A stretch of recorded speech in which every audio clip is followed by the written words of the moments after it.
Hi hello ಎಲ್ರಿಗೂ ನಮಸ್ಕಾರ. ನಾನು ನಿಮ್ಮ ಕಿರಣ್ ರಾಜ್. ಇವತ್ತು 8 ಗಂಟೆಯಿಂದ ನಾನು ನಿಮ್ಮೆಲ್ಲರ ಮನೆಗೆ ಕರ್ಣನಾಗಿ ಬರಬೇಕಾಗಿತ್ತು, but because of some unfair reasons ಅದು ಇವತ್ತು ಆಗಲಿಲ್ಲ. So we all are extremely sorry to all the viewers. ನೀವು ಕೊಟ್ಟಿದಂಥ ರೆಸ್ಪಾನ್ಸ್, ನೀವು ತೋರಿಸಿದ ಪ್ರೀತಿ, ಅದನ್ನ ನೋಡಿ ನಾವು ಕೂಡ ಈ ಒಂದು ಬ್ಯೂಟಿಫುಲ್ ಪ್ರಾಜೆಕ್ಟ್ನ ನಿಮಗೆ ಪ್ರೆಸೆಂಟ್ ಮಾಡಬೇಕು ಅಂತ ಅಷ್ಟೇ ಎಕ್ಸೈಟ್ಮೆಂಟ್ ಇಂದ ಕಾಯ್ತಾ ಇದ್ವಿ.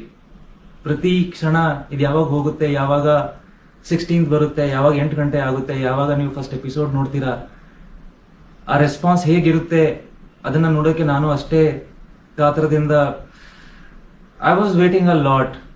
ಒಂದು 2 years ಆದ್ಮೇಲೆ ನಿಮ್ ಎಲ್ಲರ ಮುಂದೆ, ನಿಮ್ ಎಲ್ಲರ ಮನೆಗೆ ಕರ್ಣನಾಗಿ ಬರೋದಕ್ಕೆ I was very excited. But ನನಗೆ ಗೊತ್ತಿರೋ ಇನ್ಫಾರ್ಮೇಶನ್ ಪ್ರಕಾರ ಏನೋ ಲೀಗಲ್ ಕಾಂಪ್ಲಿಕೇಶನ್ಸ್ ಆಗಿದೆ.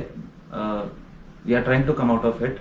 ಆದಷ್ಟು ಬೇಗ ವಿ ವಿಲ್ ಕಮ್. ತಡ ಆಗ್ಬೋದು, ಬಟ್ ಖಂಡಿತವಾಗ್ಲೂ ಬಂದೇ ಬರ್ತೀವಿ.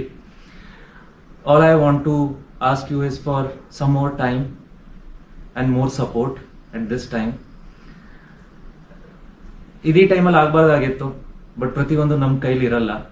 ಬಟ್ ನನಗೆ ನಂಬಿಕೆ ಇದೆ, ಚಾನಲ್ ಆ ಒಂದು ವಿಷನ್ಗೆ, ಪ್ರೊಡ್ಯೂಸರ್ಸ್ ಕೋಟಿ ಖರ್ಚು ಮಾಡಿ ಒಂದು ಒಳ್ಳೆ ಪ್ರಾಡಕ್ಟ್ ಕೊಡಬೇಕು ಅನ್ನೋ ಡಿಟರ್ಮಿನೇಷನ್ಗೆ, ಅಷ್ಟು ಜನ ಆರ್ಟಿಸ್ಟ್ ಟೆಕ್ನಿಷಿಯನ್ಸ್ ಹಾಕಿರೋ ಎಫರ್ಟ್ಗೆ ನ್ಯಾಯ ಸಿಕ್ಕೇ ಸಿಗುತ್ತೆ. We deserve justice for Karna. So hope to see you all soon. Thank you.